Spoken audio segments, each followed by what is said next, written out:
Señores, vamos a hablar ahora de temas económicos. Está con nosotros Diego Macera, miembro del directorio del BCR y también directorio del Instituto Peruano de Economía. Está aquí visitándonos esta tarde. ¿Cómo está, Diego? Hola, ¿qué tal? Gracias por la invitación.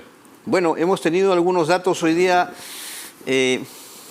preocupantes de parte del presidente del BCR, el doctor Julio Velarde, sobre el índice de crecimiento para el cierre de este año, 0,9%. ¿Podríamos hacer un resumen, Diego, de los factores que han influido para que tengamos este coeficiente, esta proyección para fin de año? Porque era más, obviamente, ¿no? La proyección, pero ha caído. Sí, se ha ido reduciendo a lo largo del año, de hecho, ¿no? O sea, uno empieza más cerca del 3%, ¿no? Y hoy ya las proyecciones de la mayoría de analistas, incluyendo la del Banco Central, están, vamos a decir, entre 0,5 y 1%. Yo creo que los factores se pueden separar de repente en dos campos. El primero es efectos de oferta o más estacionales, ¿no? Factores temporales que tienen que ver con fenómenos climáticos, por ejemplo, ¿no? Las lluvias, ¿no? En marzo, abril, ¿no? Lo que estamos viendo el impacto también en precios. A eso hay que sumarle además las protestas, sobre todo de enero y parte de febrero, febrero sobre todo en el sur. Entonces, esos son factores que esperamos no se repitan con demasiada intensidad ya en los meses que restan, sobre todo en este último trimestre. Esa es una parte, ¿no? Lo que digamos, es estacional. Y luego tienes otra parte que ya responde a temas más estructurales de la economía peruana, ¿no? Y que venimos arrastrando desde hace algunos años, que tienen que ver con la caída de confianza en la economía, principalmente desde abril del 21, ¿no? Donde se desploma, y no llegamos a recuperar, pero uno podría ir incluso un poco más atrás, ¿no? Y ver que desde el 2015 ya la economía peruana no venía a una velocidad suficiente para los niveles de riqueza que se tienen. ¿A esto se refería el doctor Velarde cuando hoy dijo que la economía peruana estaba en una especie de confinamiento? ¿Qué quiso decir con eso? Sí, a ver, creo que se refería un poco a los dos factores que menciono, ¿no? Por un lado tienes la parte de oferta, por un lado tienes la parte de demanda, y lo grave es que mirando digamos, más allá de lo que pueda pasar este año, que efectivamente crecer al menos del 1 pues es terrible para el Perú, quizá yo diría lo más preocupante es que para el siguiente año y el subsiguiente año, ¿no? Las proyecciones siguen siendo bastante mediocres, ¿no? Las proyecciones siguen siendo del orden del, vamos a decir, entre 2 y 3% de crecimiento para el 24 y el 25, y eso para un país como el Perú es absolutamente insuficiente. Ya, pero ¿qué aspectos son los que están dominando en estos momentos para que no se recupere esta confianza en la economía? Entonces, ahí vamos entonces a la segunda parte, es la parte de la confianza. O sea, vamos a asumir, ¿no? Y esto obviamente nadie sabe exactamente qué va a pasar con el fenómeno del niño. Ayer hubo algunas cifras que anticipaban, ¿no? Que lo más probable es que sea un fenómeno del niño moderado, ¿no? Pero vamos a ver qué sucede. Entonces, hay fenómenos estacionales, vamos a dejar eso de lado, ¿no? Y en los estructurales, lo más importante ahí es confianza, ¿no? Y cómo se reactiva nuevamente la inversión privada, y vamos a decir inversión privada no minera, ¿no? Que es el componente donde de repente hay un poquito más de flexibilidad. Y no hemos visto, lamentablemente, en los últimos meses una recuperación de la confianza tan rápida como hubiésemos querido. Entonces, se mide muy de cerca cada mes cuál es la sensación de los agentes económicos, de las empresas respecto de la inversión, respecto de la contratación en diferentes sectores, en diferentes partes. Si uno mira acá 12 meses, la confianza está en positivo, ¿no? Es decir, sobre todo las empresas piensan, oye, de acá a 12 meses la cosa va a ir mejor, ¿no? Vamos en, no sé, agosto del siguiente año. Pero si uno pregunta de acá a 3 meses, ya ahí la cosa no está tan bien. Ya, si uno pregunta de acá a 3 meses, todavía hay una sensación pesimista. Y esta de 3 meses es la que arrastramos, decía, desde abril del 21, ¿no? Que coincide con la primera vuelta de las elecciones generales, ¿no? Y que determina eventualmente la disponibilidad de inversión privada de los agentes y que a su vez determina que haya empleo, que haya consumo, producción, etc. Pero ¿qué es lo que está sosteniendo, por decirlo de alguna manera, esa desconfianza? Quizás, no sé, mensajes desde el propio Ejecutivo con respecto a la inversión, a las posibilidades que ofrece el Perú. Creo que hay una resaca importante del factor político que nos está pasando factura. ¿No? O sea, hemos venido durante 2 años casi, ¿no? Con esta desconfianza, con esa incertidumbre sobre el sistema político peruano, ¿no? Y eso no se recupera de la noche a la mañana. Eso no es algo que, bueno, ya hay cambio de gobierno, ya estamos todos... No, eso es algo que va a tomar tiempo probablemente en recuperar. Hubiéramos esperado que se recupere más rápido.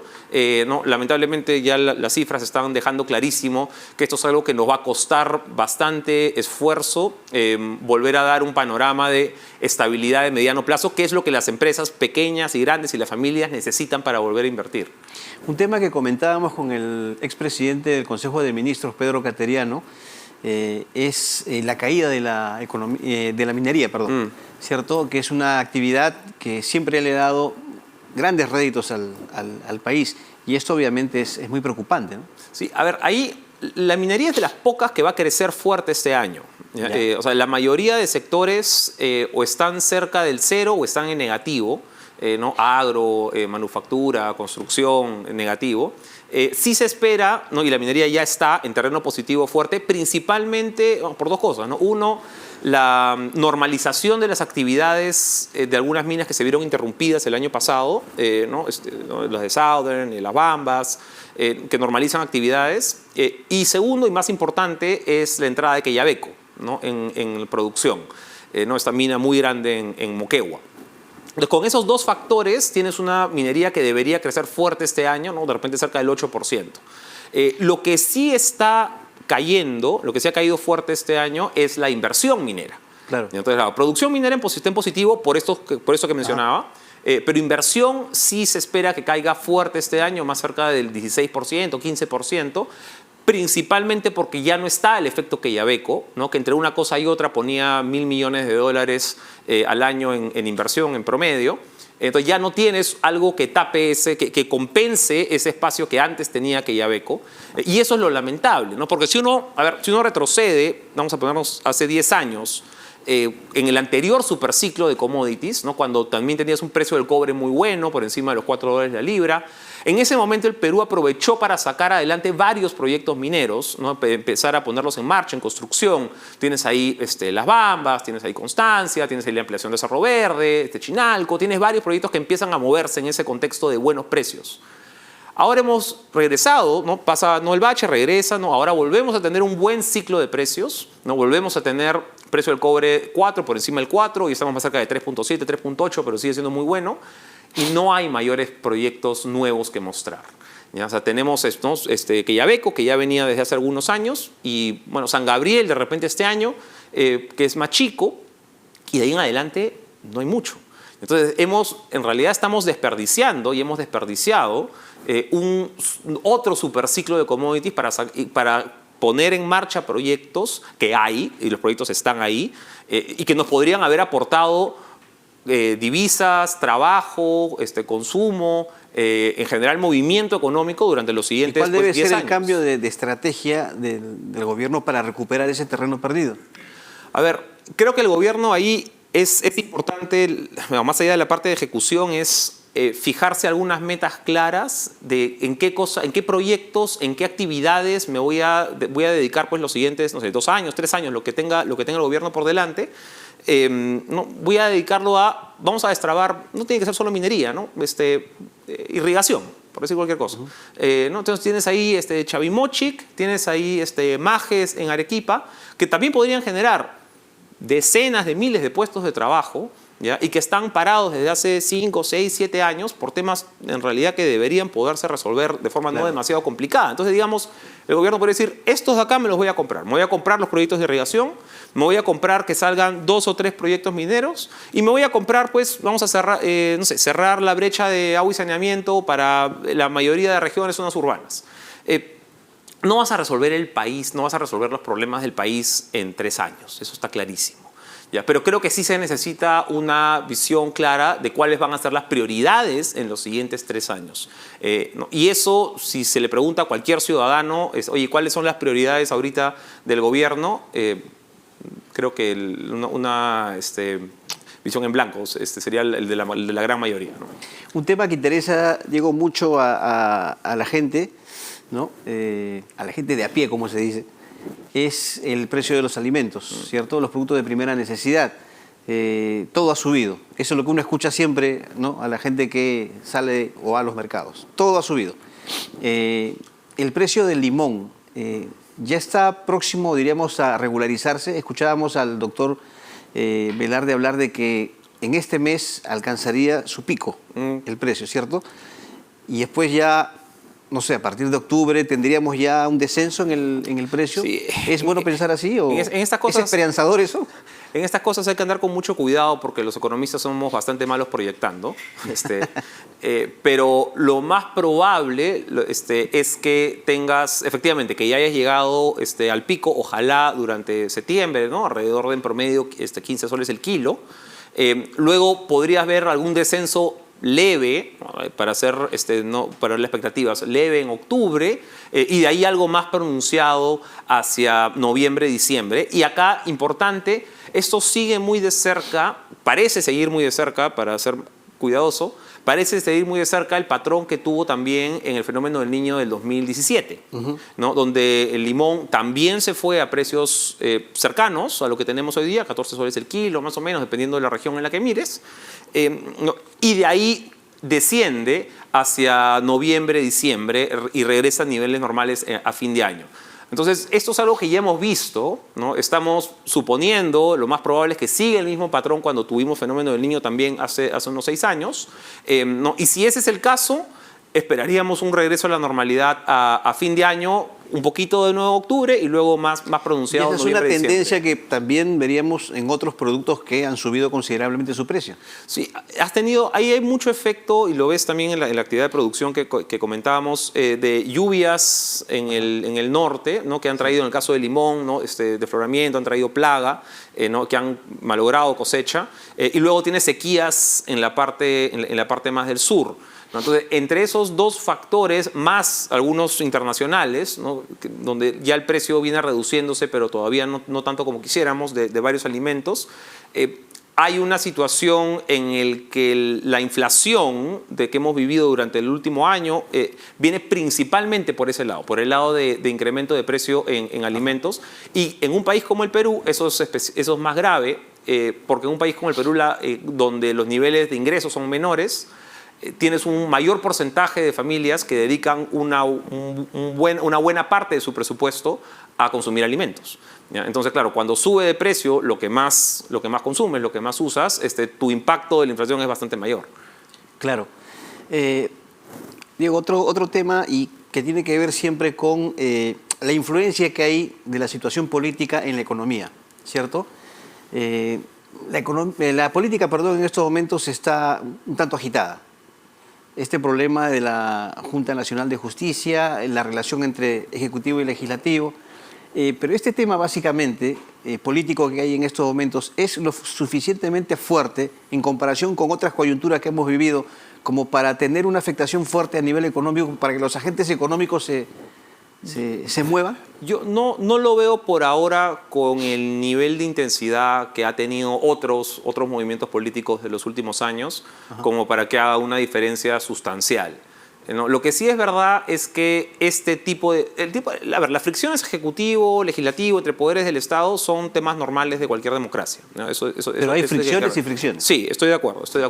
Ya, ahora, lo que termina pasando aquí es cuál es el nivel de predictibilidad que le podemos dar al sistema político peruano de acá a lo que resta del año, el siguiente año, y que garantiza que no vamos a pasar a otros niveles mucho mayores de confrontación. Ya, creo que los niveles de confrontación, como estamos hoy día, y siendo importante el tema de la JNJ, no van a llegar a tener todavía pues, un impacto necesariamente sobre actividad económica. De mantenerse este tipo de incertidumbre, este tipo de confrontación, y que eventualmente determina no sé, un proceso electoral incierto, temas de repente con temas muchísimo más graves, ahí sí vamos a tener, y creo que ya hemos visto además que no hay esto pues de cuerdas separadas, ¿no? O sea que el movimiento político fuerte sí genera sí genera perjuicio económico, y creo que lo vimos clarísimo con la salida de capitales del 2021, ¿no? Así es. Una frase del doctor Velarde del día de hoy es que el principal riesgo para la economía peruana es el fenómeno del Niño. Ahora, cómo nos encontramos, ¿no?, en cuanto al tema de prevención y sobre todo a la ejecución presupuestal para llegar a una prevención óptima ante las consecuencias que puede traer el fenómeno del Niño. Sí, hay dos niveles, ¿no? Uno, el primero es, en realidad se ha hecho poco, ¿no?, durante el año en términos de ejecución del presupuesto de prevención. Tiene mucho que ver también con que estamos en un nuevo periodo de autoridades subnacionales, no es el primer año de los alcaldes, el primer año de los gobernadores, no tiene que ver un poco con eso. Pero yo no quisiera ponerle toda la carga ahorita a lo que se hace en el actual gobierno, los actuales alcaldes y gobiernos regionales, porque mucho de la agenda de los proyectos que tenían para ejecutarse, para prevenir, mitigar los peores efectos del fenómeno del Niño, en realidad están en cartera desde hace 6 años. ¿Ya? O sea, esto no es algo que se nos ha ocurrido recién, ¿no?, en los últimos 4 meses, 5 meses, que hemos visto la probabilidad al alza en la NOA. Esto es algo que muchos de ellos están ahí desde hace 6 años, ¿no?, y no se mueven.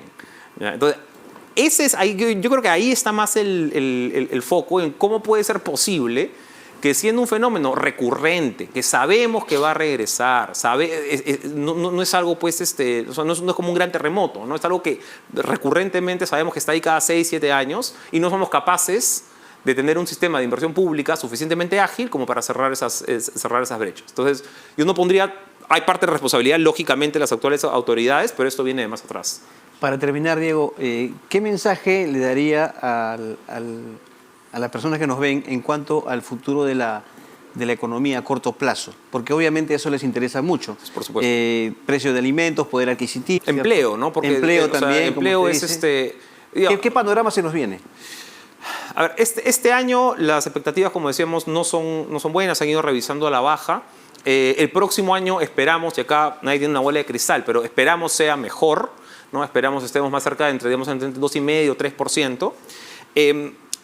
El problema es que eso es algo que no nos debería conformar, ¿no? El Perú debería estar obsesionado con crecer cerca del 4 o por encima, ¿ya? Y si no logramos esas tasas de crecimiento, va a ser imposible ensanchar clase media y reducir pobreza. Entonces, lo que nos debería llamar a la obsesión hoy día es cómo ponemos esas semillas de productividad para que, sobre todo la productividad laboral, para que podamos volver a crecer a las mismas tasas que crecimos hace 20 años. No es nada que hay que sacar el sombrero. O sea, el promedio de crecimiento del Perú los últimos 20 años fue 4,5%. Si volvemos a esas tasas, nos volvemos a derrumbar, ¿no? Pero ahorita, la verdad que hemos ya en los últimos años, si uno suma COVID, más efecto del anterior presidente, más el efecto climático ahorita, se siente que hemos perdido un poco el rumbo. Así es. Bueno, Diego, muchas gracias. Muchas gracias. Ha sido Diego Macera, miembro del directorio del Banco Central de Reserva y director del Instituto Peruano de Economía, analizando justamente las cifras de proyección que nos brindó hoy el presidente del Banco Central de Reserva, Julio Velarde, en cuanto a crecimiento económico, nivel de inflación y